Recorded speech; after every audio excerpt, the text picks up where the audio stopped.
راحت باشید، ما میبینیم تو. بله ولی ما نمیبینیم تو. احتیاجی نیست، شما کار خودتونو بکنید. خب نباید بدونیم واسه کی داریم میزنیم؟ برای خودتون بزنید. واسه خودمون که زدن نداره. خیلی خوب بابا جان، برای ما بزن. حالا شد. شما آمدیم واسه شما بزنیم، نه واسه خودمون. حالا چی بزنیم؟ چی بخونیم؟ پسر جان، قطعی رو که فکر میکنی بلدی خوب بزنی، بزن و بخون.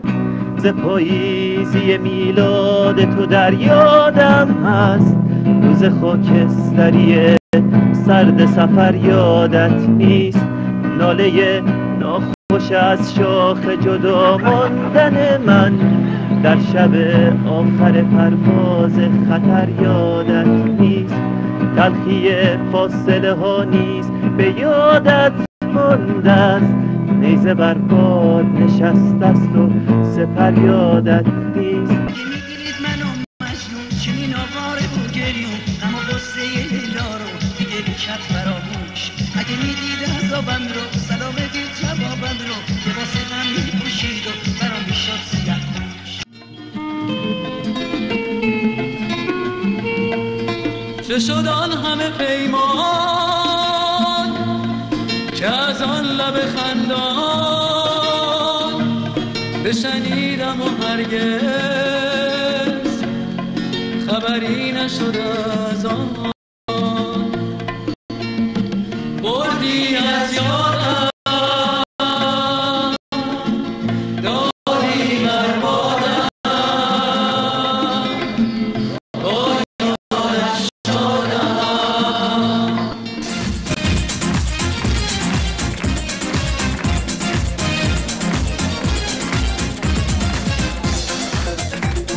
فقط به خاطر تو.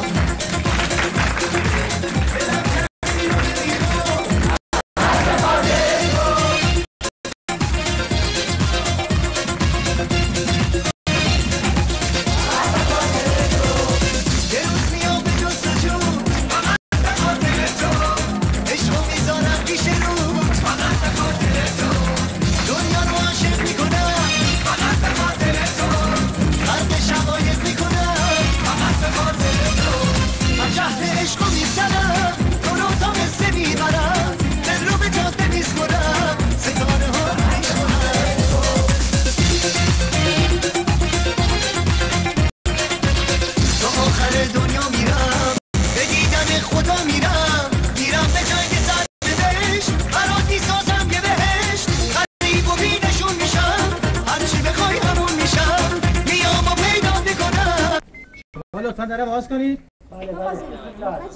خانم محترم عرض کردم در باز کنید. کاری نکنید بگم مامور از پشت بیان داخل. در باز کنید. عرض کردم در باز کنید. سلام علیکم. سلام علیکم. طوری شده؟ سلام آقای حاجی. سلام علیکم. میخوام بیان تو. چی شده؟ مردم زنگ زدن گفتن صدای ضبطشون خیلی بلنده، باعث ناراحتی مردم شده. والا این طبقه اول منزل ماست. بله. طبقه پنجم هم منزل بنده خداست. درسته. ایشون هم تازه از خارج تشریف آوردن و اینجا هنوز به قوانین ما زیاد وارد نیستن. اینی که من خودم حلش میکنم مشکل. خب حاجی وقتی شما اینجا زندگی میکنین ما انتظار نداریم از این سر اصلا بلند میشه. کاملا درست. حرف شما کاملا صحیح.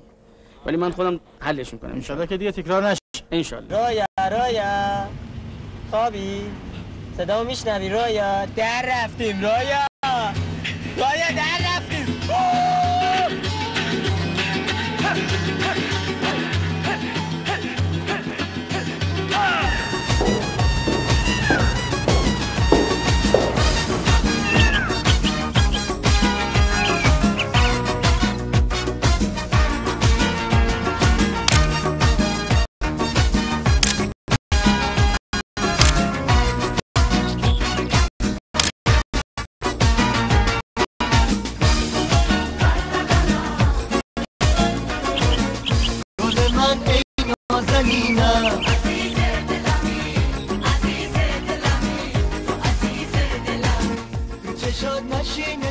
اینجا غروب اونجا خزون دلی جا خون دل اونجا خون، اینجا یه سایه تو غبار خاکستری آسمون، اینجا یه